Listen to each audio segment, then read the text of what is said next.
Yo, what's up mga kaibigan? Nali na tayo magkwentuhan bago maganap ang game ng Los Angeles Clippers at ng San Antonio Spurs kung saan tila ba wala na sa basketball ang utak ng Los Angeles Clippers at nasa celebration na ng New Year's Eve.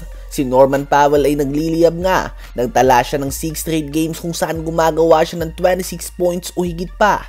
Sa 6 straight games na ito ay nag-average nga siya mga kaibigan ng 29.4 points per game. Siya nga ang player na pinaka nag-benefit sa pag-alis ni Paul George at pagkaka-injured ni Kawhi Leonard dahil basically ay siya nga ang number 1 scoring option ng Clippers. Si Harden ang iniikutan ng opensa. Subalit pass first na nga siya ngayon mga kaibigan, habang si Powell naman ang trabaho niya nga ay ang maging agresibo na gumawa ng puntos. Hindi nga siya inaasahan na gumawa ng mga play para sa kanyang mga kakampi. Literal na may green light nga siya na tumira para sa Clippers. Last season ay may average lamang siya na 13.9 points per game at ngayon nga ay umangat ito sa 24.2 points per game. Ganun pa man, babalik na nga si Kawhi Leonard sa January 5 sa atin sa Pinas sa game ng Clippers laban sa Atlanta Hawks. At dito ay posibleng bumagsak ng konti ang shot attempts per game ni Powell dahil posibleng si Kawhi na nga maging number 1 scoring option ng Clippers.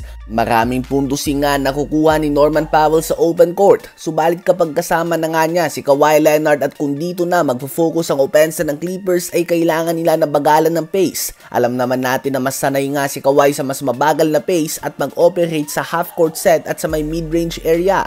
But at the same time ay kailangan nga ng Clippers si Kawhi Leonard kung gusto nilang gumawa ng malalim na playoff run. Sa palagay nyo ba ay dapat na si Kawhi Leonard ang maging number 1 scoring option ng opensa ng Clippers at malipat si Norman Powell sa pagiging number 2 or number 3 option? O si Kawhi muna dapat ang magpaubaya at maging number 2 o number 3 scoring option nila? Habang sa prime nga ni Kawhi Leonard ay napachampion niya ang Toronto Raptors sa una at huling taon niya dito matapos sa magkakasunod na kabiguan ng team na ito sa East Playoffs, partikular na laban kay LeBron James. Ganun pa man, ayon kay DeMar DeRozan ay naniniwala siya na kung hindi siya trinade ng Raptors ay may kakayahan din siya na pangunahan ng team na ito sa championship, kung saan pinagtawanan nga siya ng mga fans at hindi ito pinaniniwalaan sa kanyang mga pinagsasasabi.